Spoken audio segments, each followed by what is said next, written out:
My name is Amanda, and I am 34 years old. I never thought my inheritance would tear my marriage apart. While my sister Elizabeth got a two-room apartment in New York, I received my grandfather's dilapidated garage.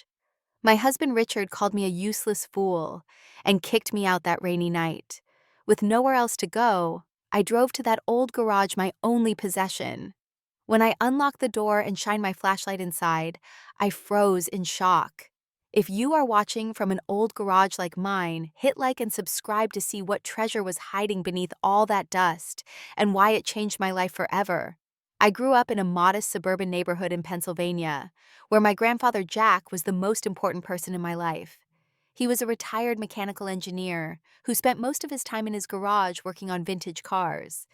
The smell of motor oil and the sound of old rock music playing on his radio are some of my fondest childhood memories.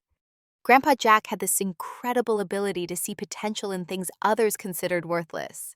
He would often bring home discarded items and restore them to their former glory. I would sit on an old wooden stool in his garage for hours, watching his weathered hands work magic on engines and car parts. Amanda, he would say, most people throw away things at the first sign of wear. They never understand the beauty and strength hidden beneath the surface. I soaked up everything he taught me. By the time I was 12, I could name every tool in his workshop and understood the basics of how engines worked. My grandfather beamed with pride whenever I handed him the exact wrench he needed before he even asked for it. My sister Elizabeth was 5 years older and completely different. While I was covered in grease and learning about carburetors, Elizabeth was concerned about her appearance and popularity at school. She rarely visited Grandpa Jack, and when she did, she would wrinkle her nose at the smell and count the minutes until she could leave.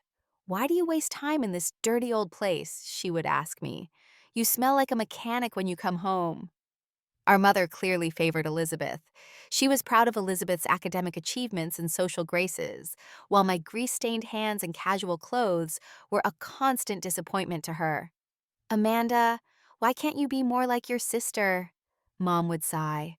"Look at how put together she is. That's how a young lady should present herself." The divide between Elizabeth and me grew wider as we got older. She went to a prestigious business school, then landed a high-paying job at a financial firm in Manhattan. Meanwhile, I studied industrial design at a state college, dreaming of combining my grandfather's mechanical teachings with my own artistic sensibilities. Elizabeth's life became a showcase of material success. During family gatherings, she would arrive in designer clothes talking about her important clients and the exclusive restaurants she frequented. She never missed an opportunity to remind everyone of her accomplishments. "I just closed a seven-figure deal," she would announce at dinner. "My boss is considering me for a promotion that usually takes people 10 years to achieve." Our mother would practically glow with pride while I sat quietly feeling invisible. Then I met Richard. He was charming, confident, and seemed genuinely interested in my passion for design and restoration. We dated for a year before he proposed, and I thought I had found someone who appreciated me for who I was. The changes in our relationship were so gradual that I barely noticed them happening. First, Richard suggested I wear more feminine clothes when we went out with his colleagues. Then he questioned why I wanted to waste my time on restoration projects when I could focus on making our home perfect. "A woman should create a beautiful home for her family," he would say. "That's more important than getting your hands dirty with old junk." After 2 years of marriage, I had given up my career aspirations to become a full-time homemaker as Richard wanted. My tools gathered dust in the basement while I prepared elaborate meals and kept our house spotless. Richard controlled our finances, giving me a monthly allowance for household expenses that I had to account for down to the last cent. Whenever Elizabeth visited, Richard would shower her with compliments and attention. They would talk about investments and business trends while I served them drinks and appetizers. "Now that's the kind of career a smart woman should have," Richard would say after Elizabeth left, giving me a pointed look. "Not playing around with greasy engine parts." I started to believe him. Maybe my passion for restoration was childish. Maybe I was less valuable because I couldn't close million-dollar deals like my sister. I became a shadow of my former self, always seeking Richard's approval and always falling short. The only time I felt like myself was during my weekly visits to Grandpa Jack. Even as his health began to decline, he remained sharp and perceptive. "Something's changed in you, Amanda," he said during one of my visits. "You used to light up when you talked about your designs. Where did that fire go?" I brushed off his concern, making excuses about being busy with the house. But my grandfather saw through me. He always did.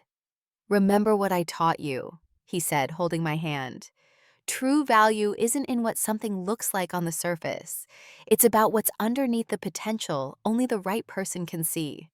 I nodded and smiled, but I had stopped believing those words. In Richard's world, surface appearances were everything, and I had accepted that reality as my own. The call came on a Tuesday morning. Grandpa Jack had passed away peacefully in his sleep at the age of 83. The news hit me like a physical blow. I sat on the kitchen floor, phone still in hand, and sobbed uncontrollably. Richard found me there an hour later when he came home for lunch. He stood awkwardly in the doorway, offering platitudes that sounded rehearsed. "He had a good long life," he said, checking his watch. "These things happen. You'll need to pull yourself together before the funeral. We can't have you falling apart in front of everyone." Elizabeth called that evening. She sounded sad, but composed. "I'm flying in tomorrow," she said. "The reading of the will is scheduled for Friday. I've already spoken to the family lawyer." Of course she had. Elizabeth was always efficient, always on top of things. "Did Grandpa have any assets?" Richard asked when I told him about the will reading. "That old house of his must be worth something even if it needs work." I was disgusted by his question, but too emotionally drained to argue. "I don't know," I replied. "We'll find out on Friday." The funeral was a small affair. Grandpa Jack had outlived most of his friends, and our extended family was not large. Elizabeth delivered a polished eulogy that sounded like it could have been written for anyone's grandfather. She mentioned his career achievements and community service, but said nothing about his passion for restoration or the countless hours he spent in his garage. When it was my turn to speak, I could barely get through my prepared remarks. I talked about the lessons he taught me, the patience he showed as he explained how engines worked, and his belief that everything broken deserved a chance to be whole again. Richard shifted uncomfortably in his seat as I spoke. Friday came and we gathered in the office of Mr. Peterson, the family lawyer who had handled Grandpa Jack's affairs for decades. He was a kind elderly man who had known my grandfather for over 50 years. "Jack was very specific about his wishes," Mr. Peterson said after the preliminary formalities. "He made changes to his will just 6 months ago." He adjusted his reading glasses and began to read. "To my granddaughter Elizabeth I, leave my 2-room apartment in Manhattan, which I purchased as an investment property 20 years ago. May it serve as a reminder that value isn't always obvious at first glance." Elizabeth's eyes widened. None of us had known about this property. A 2-room apartment in Manhattan could be worth close to $1 million depending on the location. "To my beloved granddaughter Amanda," Mr. Peterson continued, "I leave my house, all its contents, and most importantly, my garage and everything in it. Amanda has always seen the value in things others overlook. I trust she will find the treasure hidden where others see only rust and dust." I felt numb. The garage, the dilapidated structure attached to a modest house in a declining neighborhood. Richard's face darkened beside me. Mr. Peterson handed us each an envelope. "Jack asked that you read these in private." The meeting concluded with discussions about tax implications and paperwork. As we walked to our cars, Elizabeth couldn't contain her excitement. "I had no idea Grandpa owned Manhattan real estate," she gushed. "The lawyer estimates it's worth at least $800,000. What do you think your garage is worth? Maybe you could sell it and the house for $100,000. That's not bad considering neither of us expected anything." Richard remained silent during the drive home, his knuckles white on the steering wheel. As soon as we entered our house, he exploded. "A garage? Your sister gets prime Manhattan real estate, and you get a worthless, dilapidated garage. What kind of fool were you to waste so much time with that old man if this is all he thought of you?" "It's not about the monetary value," I tried to explain. "Grandpa knew how much that place meant to me." "Meant to you?" Richard scoffed. What good is sentiment when Elizabeth just became a millionaire and you got a pile of junk?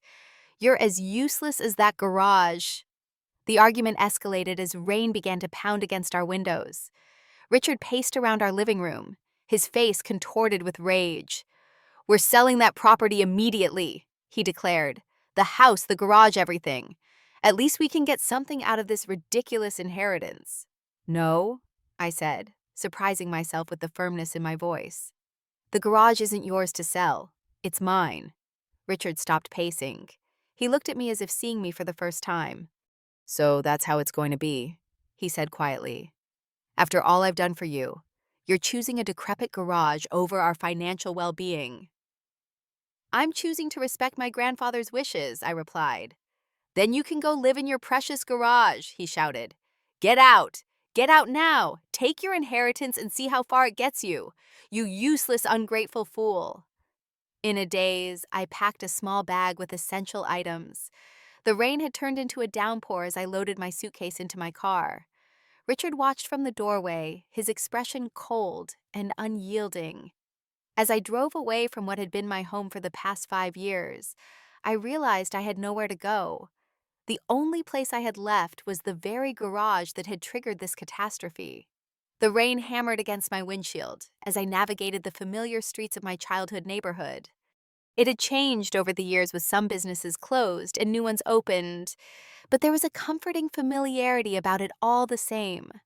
Grandpa Jack's house looked smaller than I remembered. The white paint was peeling and the front yard needed attention. The attached garage, my inheritance, looked even worse than the house. Its wooden doors were weather-beaten, the small windows dusty and cracked, and the roof appeared to sag in one corner. I sat in my car for several minutes, watching the rain create small rivers along the cracked driveway. What was I doing here? Richard was right about one thing: this place was dilapidated, possibly even dangerous to enter. But I had nowhere else to go. My friends were mostly Richard's friends now, and my parents had moved to Florida years ago. A hotel was an option, but with limited access to our joint accounts and only a few $100s in my personal savings, I couldn't afford to stay in one for long. Taking a deep breath, I grabbed my bag and umbrella and the flashlight from my glove compartment. I made a dash through the rain to the side door of the garage that I knew had a separate key. The house would be locked up until the estate was fully settled, but the garage key had been given to me directly by Mr. Peterson. The old brass key stuck in the lock, requiring some jiggling before it turned. The door creaked open, revealing absolute darkness inside. The smell hit me immediately: motor oil, old wood dust, and something else I couldn't identify. I fumbled for a light switch but found none. Of course, the power would have been turned off after Grandpa's death. I switched on my flashlight, its beam cutting through the darkness to reveal shapes covered in tarps and dust. As I stepped further inside, the beam caught something reflective. A car covered with a heavy canvas tarp sat in the center of the garage. It was clearly being protected, unlike the other items scattered around. Curiosity overcame my exhaustion. I approached the covered vehicle and carefully pulled back the tarp. What I saw made me gasp. It was Grandpa Jack's prized possession, a 1967 Ford Mustang Fastback in Highland Green. He had bought it decades ago as a wreck and had been restoring it on and off for years. I had assumed he had sold it when his health began to decline, but here it was looking almost completely restored. My flashlight beam revealed the car's gleaming paint job and immaculate chrome details. This wasn't a partially restored project. This was a nearly finished masterpiece. As I moved the light across the hood, I noticed an envelope taped to the windshield with my name written on it, in my grandfather's distinctive handwriting. With trembling hands, I removed it and sat in the driver's seat of the Mustang. The leather interior smelled new, and the dashboard had been meticulously restored. I opened the envelope using my flashlight to read my grandfather's words. My dearest Amanda, if you're reading this, I've moved on to that great garage in the sky. Don't grieve too long. I've had a good life and no regrets worth mentioning. This car is yours now, along with everything else in this garage.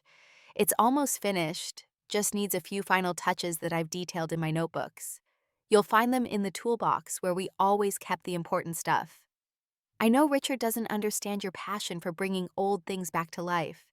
I've watched you dim your light these past years, and it broke my heart. This garage isn't just a building, Amanda. It's freedom. It's a chance to remember who you really are. Look around carefully. There's more here than meets the eye. Love always, Grandpa Jack. Tears streamed down my face as I clutched the letter to my chest. Even from beyond the grave, my grandfather understood me better than anyone else in my life. The rain continued to beat against the roof, finding its way through in places, creating a rhythmic dripping sound.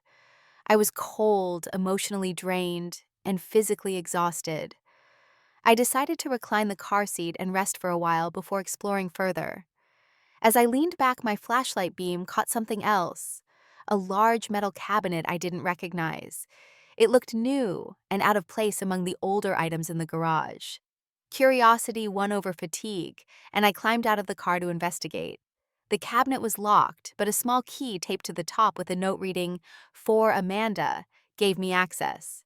Inside, I found a sleeping bag, a battery-powered lantern, some non-perishable food items, bottled water, and a first aid kit. My grandfather had prepared for the possibility that I might need shelter here. Somehow he had known that this garage might become my refuge. I set up a makeshift bed in the back corner of the garage where the roof didn't leak using the sleeping bag and some old cushions from a storage bin. As I settled in for the night, the enormity of what had happened hit me. My marriage had effectively ended. I was sleeping in a garage. My life had completely derailed in the span of a few hours.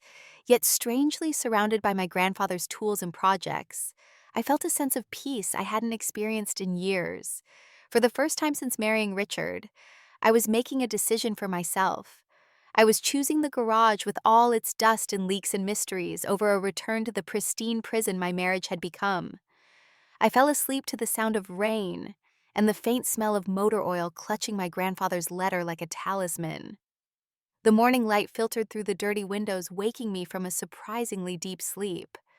For a moment I was disoriented, forgetting where I was. Then reality came flooding back as I saw the Mustang gleaming in the center of the garage. I sat up, muscles aching from sleeping on the makeshift bed. The rain had stopped, but water still dripped from several spots in the roof.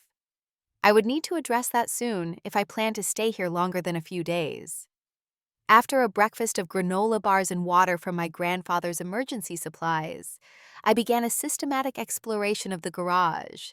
In daylight, I could see that the space was much larger than it appeared from outside, extending back further than I remembered. The Mustang was undoubtedly the centerpiece, but as I looked more carefully, I realized the garage contained an organized workshop with high-quality tools, many still in their original packaging. These weren't the old worn tools I remembered from my childhood. These were professional-grade expensive items that had been purchased recently. Following my grandfather's instructions, I located the old red toolbox where we had always kept important documents. Inside, I found a leather-bound notebook filled with detailed notes about the Mustang restoration. Each page contained meticulous drawings, measurements, and instructions. The last few pages outlined the final steps needed to complete the restoration. Tucked into the back of the notebook was a USB drive labeled "For Amanda's Eyes Only." I would need to find a way to view its contents later. As I continued exploring, I found several large plastic bins containing parts catalogs, automotive restoration guides, and framed photographs of classic cars. In one bin, I discovered dozens of old photos of Grandpa Jack and me working on various projects throughout my childhood and teenage years. One photo in particular caught my attention. A 16-year-old me grinning proudly beside the very same Mustang, when it was just a rusted shell. I remembered that day clearly. It was when Grandpa Jack had first purchased the car, and he had told me, "Someday Amanda will make this beauty shine again." We had started the restoration together, but when I left for college and then married Richard, the project had fallen by the wayside. Or so I thought. Clearly, my grandfather had continued the work, perhaps hoping we would finish it together someday. In a filing cabinet near the workbench, I found folders containing information about the Mustang's history, its original specifications, and documentation of every part that had been replaced or restored. I also found an insurance policy for the car, which listed its estimated value after restoration, $225,000. My hands trembled as I read the figure. This wasn't just a sentimental gift. This was a valuable classic car that could provide me with financial security if I chose to sell it. But there was more. In another folder labeled Amanda's Future, I found bank statements for a savings account in my name that I knew nothing about. Grandpa Jack had been depositing money into this account for years, accumulating a sum of $42,000 earmarked for restoration supplies and emergency funds. The more I discovered, the more I understood the magnitude of what my grandfather had done. He hadn't just left me a garage and a car. He had left me the means to become independent, to rebuild my life, just as we had planned to rebuild the Mustang together. The last item I found that morning was a business card for Mark Johnson, with a handwritten note from my grandfather.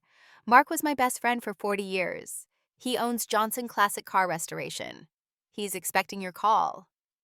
I sat on a workshop stool surrounded by the evidence of my grandfather's careful planning and foresight. He had known somehow that I would need an escape route from my marriage. He had prepared this place not just as an inheritance, but as a lifeline. Using my phone, I searched for information about 1967 Mustang fastbacks. The results confirmed what the insurance document suggested: a properly restored model in Highland Green, the same color as the famous Mustang from the movie Bullitt, could indeed fetch between $200,000 and $300,000 from the right buyer. I also looked up Johnson Classic Car Restoration and found it was a respected business specializing in high-end classic car restorations, located just 20 minutes from the garage. My phone buzzed with incoming messages. 6 missed calls from Richard, 2 voicemails, several text messages demanding to know where I was and when I would come to my senses. I ignored them all and instead watched instructional videos about classic car restoration, comparing what I saw to my grandfather's notes. The remaining work on the Mustang was mostly cosmetic, with some minor mechanical adjustments. With guidance, I realized I could potentially complete the restoration myself. As the day progressed, I began to clean up the garage, organizing tools and sweeping away years of dust. I found a battery-powered radio and tuned it to the classic rock station my grandfather had always played. For the first time in years, I felt a sense of purpose. My hands were dirty, my clothes were far from the pristine outfits Richard preferred, and my hair was pulled back in a simple ponytail. Yet, I felt more like myself than I had in a long time. That night, I used my phone to make a list of immediate needs: roof repairs for the garage, a portable toilet rental, until I could figure out bathroom arrangements and basic living supplies. I would visit Mark Johnson tomorrow and learn more about what it would take to complete the Mustang restoration. As I settled into my makeshift bed for the second night, I felt a strange mixture of anxiety and excitement. My life had been turned upside down, but perhaps that's exactly what needed to happen. 3 days after I moved into the garage, Richard found me. I was outside patching the roof with materials I had purchased from a nearby hardware store when his luxury sedan pulled into the driveway. He stepped out looking polished and professional in his tailored suit. The contrast between his appearance and my work clothes, dirty from the roof repairs, couldn't have been more stark. "Amanda," he called, his voice a mixture of concern and annoyance. "This has gone on long enough. It's time to come home." I climbed down the ladder and faced him, suddenly aware of my confidence despite my disheveled appearance. "This is my home now," I replied calmly. Richard looked past me at the garage with undisguised disdain. "This isn't a home. It's a disaster waiting to happen. The roof is literally falling apart." "I'm fixing it," I said, gesturing to my work. He sighed dramatically. "Look, I may have overreacted the other night. The news about the inheritance was shocking. But we can work this out like adults. Sell this property and the car, and we can use the money for a vacation or home improvements." "The car and garage aren't for sale," I said firmly. Richard's false smile disappeared. "Be reasonable, Amanda. What are you going to do? Live in a garage like some kind of vagrant? You have no job, no income. You need me." His words stung because they contained a kernel of truth. I did lack financial independence, but that was by his design, not due to my own capabilities. "I'm figuring things out," I replied, "and I've discovered the Mustang is worth a lot more than you might think. But I'm not selling it. Grandpa left it to me to finish what we started together. Richard's expression darkened. This isn't about that car. It's about control. You're using this inheritance as an excuse to defy me. Maybe I am finally standing up for myself, I admitted, but that's long overdue. If you don't come home now, he threatened, I'll file for divorce, and I'll make sure you regret choosing this junkyard over our marriage. I looked at him, really looked at him, perhaps for the first time in years. I saw not the charming man I had fallen for, but a controlling materialistic person who had slowly erased my identity. Go ahead, I said quietly. File for divorce. I'll sign the papers. Richard hadn't expected that response. He sputtered, You can't be serious. You'll have nothing. I'll have myself, I replied. And that's something I lost during our marriage. He stormed back to his car, shouting over his shoulder, You'll come crawling back when you realize what a mistake you're making. As his car disappeared down the street, I returned to fixing the roof, my hands steadier than they had been in years. The next day, my sister Elizabeth appeared at the garage. Unlike Richard's angry entrance, she approached cautiously, examining the property with a realtor's eye. Amanda, she called, waving a manicured hand. I brought coffee and bagels, peace offering. I accepted the coffee gratefully, but remained wary of her sudden friendliness. Elizabeth looked around the garage interior with poorly concealed curiosity. Her eyes lingered on the Mustang. So this is what Grandpa left you, she mused. The old car looks better than I remembered. It's a 1967 Mustang Fastback, I explained. Grandpa nearly finished restoring it. Interesting, she said in a tone that suggested she had just realized something. You know, I've already sold the Manhattan apartment, got $950,000 for it, which was above asking price. I wasn't surprised that Elizabeth had moved quickly to cash in on her inheritance. That was her way, always looking for the next transaction. I'm glad it worked out for you, I said sincerely. I was thinking, she continued, sipping her coffee, that maybe we could work together on this place. I could invest in fixing up the house, we could sell both properties and split the profits. The car too, of course. So that was her angle. Elizabeth had never shown interest in Grandpa's projects before, but now that she understood there might be financial value here, she wanted a piece. I'm not selling, I said firmly. Not the house, not the garage, and definitely not the Mustang. Elizabeth's friendly demeanor slipped slightly. Don't be stubborn, Amanda. What are you going to do with this place, play mechanic? That was fine when we were kids, but we're adults now. Be practical. I am being practical, I replied. I'm honoring Grandpa's wishes and creating a future for myself that doesn't depend on Richard or anyone else's approval. My sister studied me with new eyes. You've changed, she said finally. I'm remembering who I was before I started trying to please everyone else, I corrected her. Elizabeth shrugged and gathered her designer purse. Well, the offer stands. When you get tired of playing house in a garage, call me. We can still make a deal. After she left, I sat in the Mustang's driver's seat, thinking about the two visits. Both Richard and Elizabeth saw my inheritance solely in terms of its monetary value. Neither understood what this place represented to me: freedom, self-discovery, and a connection to the one person who had always believed in me.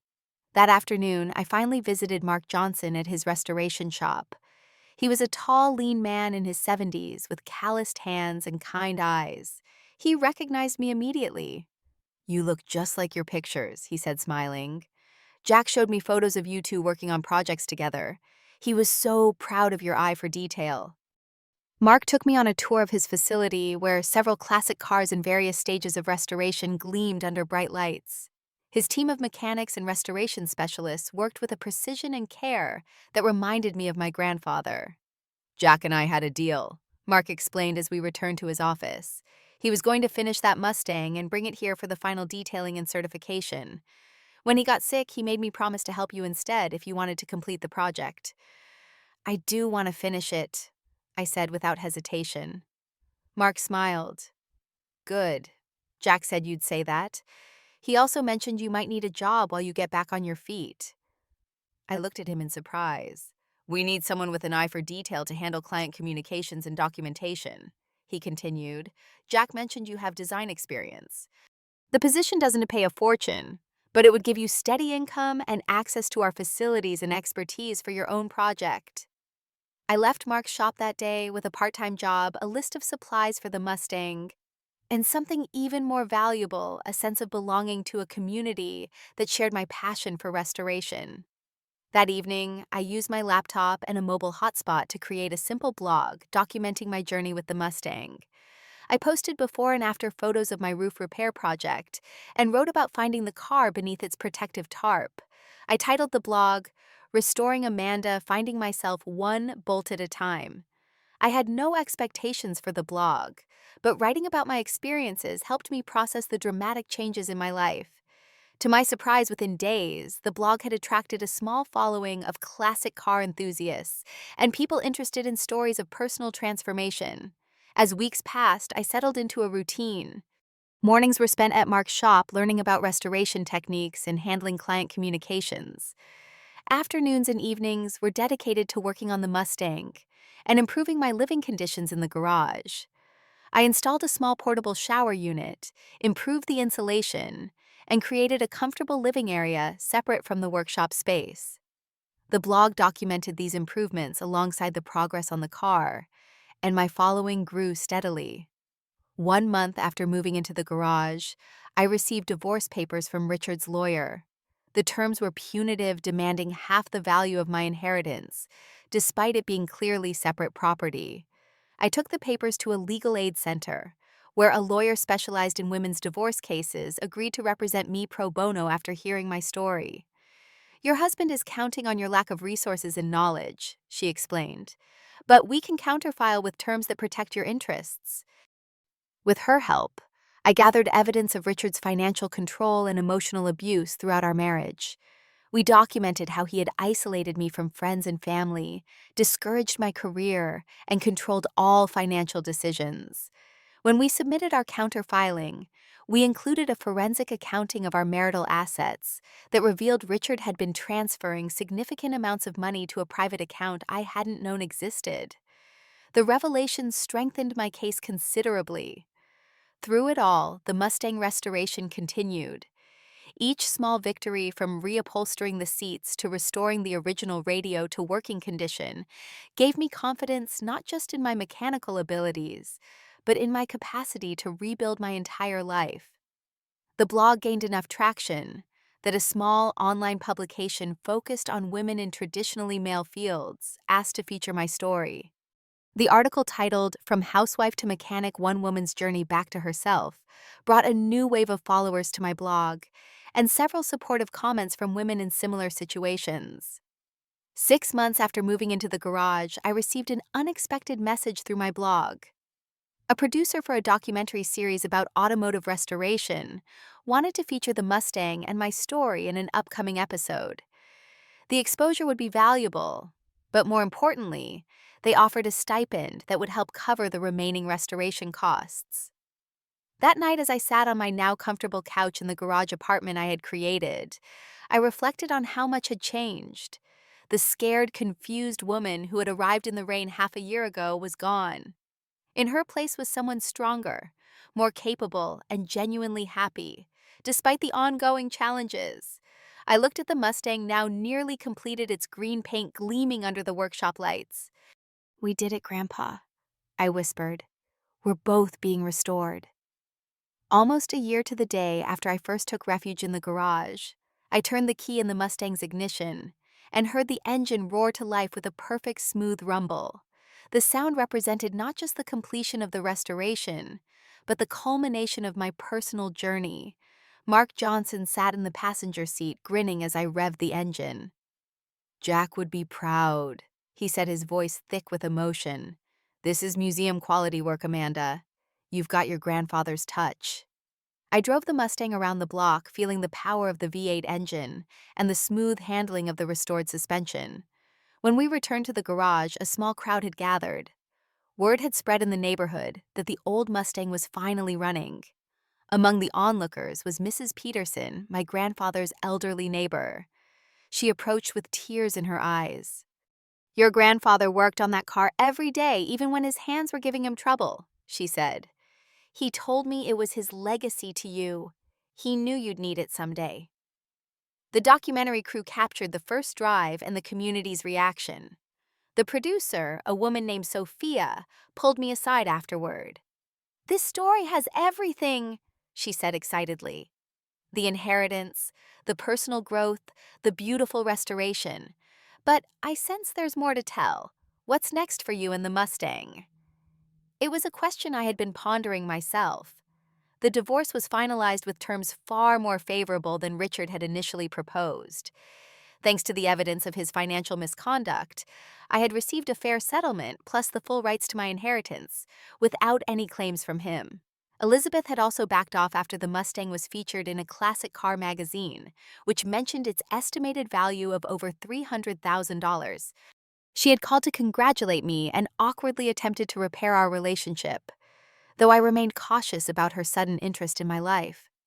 "I'm not selling the car," I told Sophia, "but I am expanding the space into something my grandfather would have loved."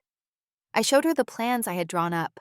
The house and garage were being converted into a small classic car restoration school, focusing on providing opportunities for women interested in entering the field. I had secured a small business loan using the Mustang as collateral, and with Mark Johnson's mentorship, the school was scheduled to open in 3 months. "I'm calling it Jack's Garage Restoration Arts for All," I explained. "We'll offer classes in basic mechanics, bodywork, upholstery, and the business side of restoration. The Mustang will be our showcase piece." The documentary aired 2 months later, bringing national attention to my story and the upcoming school. Applications flowed in from women across the country, interested in both taking classes and teaching specialties. Several classic car collectors contacted me about having their vehicles featured in the school's projects.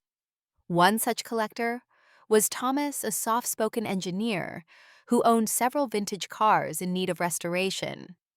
Unlike other collectors who saw their vehicles merely as investments, Thomas appreciated the history and craftsmanship of each automobile.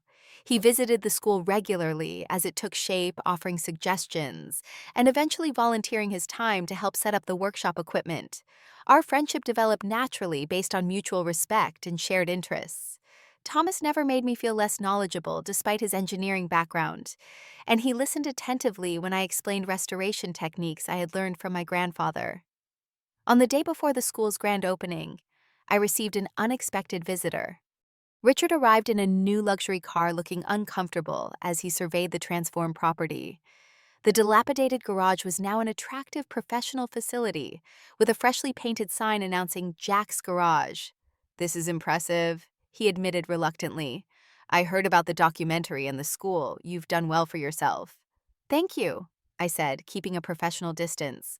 "I might have been wrong," he continued, clearly struggling with the words. About this place. I didn't see the potential." "No," I agreed. "You didn't, but my grandfather did, and more importantly, I finally saw it in myself." Richard nodded, then handed me an envelope. "It's the last of the money transfers from our joint account. My lawyer said I needed to return it according to the settlement." As he turned to leave, he paused. "For what it's worth, I'm sorry. I should have supported your dreams instead of trying to make you fit into mine." I watched him drive away, feeling not anger or resentment, but a peaceful closure. Richard's apology didn't undo the years of control and dismissal, but it confirmed what I already knew. I had made the right choice that rainy night when I chose the garage over my marriage. Elizabeth attended the grand opening ceremony the next day, along with Mark Johnson Thomas and dozens of community members and prospective students. My parents even flew in from Florida. Their initial skepticism about my garage venture transformed into cautious pride. Elizabeth pulled me aside during the reception. "I sold the apartment and invested the money," she said.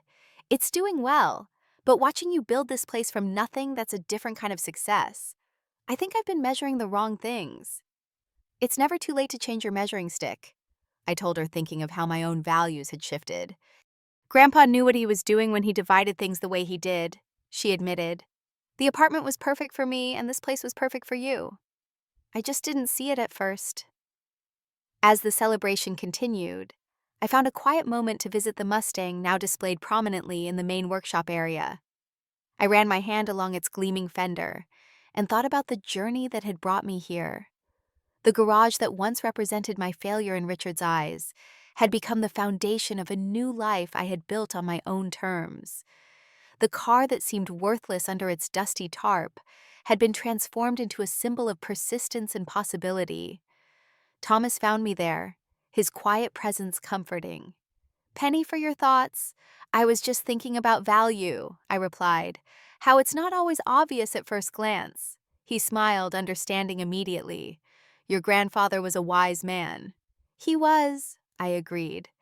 "And he gave me exactly what I needed, even when I didn't know I needed it." Thomas hesitated, then asked, "Would you like to get dinner sometime to celebrate your success?" I looked at him, appreciating his respectful approach and genuine interest. "I'd like that," I said, realizing I was finally ready to consider new possibilities in all aspects of my life. 2 years after opening Jack's Garage, I stood before a group of 20 women graduating from our comprehensive restoration program. Each had completed a project vehicle from vintage motorcycles to classic pickup trucks. Their families beamed with pride as I handed out the certificates. When I inherited a dilapidated garage and an old car, I told the audience, I thought I had received the lesser portion of my grandfather's estate. My sister got a valuable apartment in New York, while I got what appeared to be a worthless building and a restoration project. My husband at the time called me a useless fool and kicked me out of our home. I paused, looking at the transformed space around us. What had once been a leaky, dusty garage was now a thriving business with 3 full-time instructors, a waiting list of students, and a reputation for excellence in the restoration community. That night, when I opened the garage door and saw what my grandfather had left me, I froze in shock. Not just because of the Mustang hidden under that tarp, but because in that moment, I glimpsed the future he had envisioned for me. A future where I reclaimed my passion, my independence, and my sense of self-worth. The Mustang still held a place of honor in our main workshop, though I occasionally drove it to car shows and special events. It had won several awards and had been valued at $340,000 by a prominent collector, though I had no intention of selling it.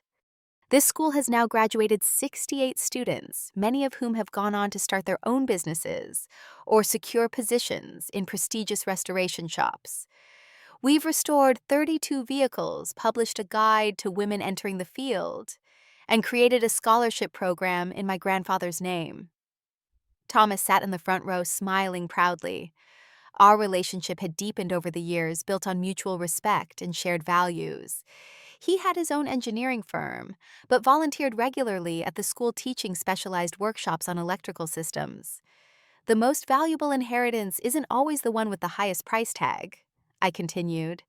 Sometimes it's the one that challenges you to grow, to remember who you truly are, and to build something meaningful from what others might dismiss as worthless. My sister Elizabeth visited regularly. Now our relationship healed and redefined. She had made significant changes in her own life, leaving her high-pressure finance job to start a nonprofit organization, helping women achieve financial independence after divorce. She often joked that she had finally learned the lesson our grandfather tried to teach us both.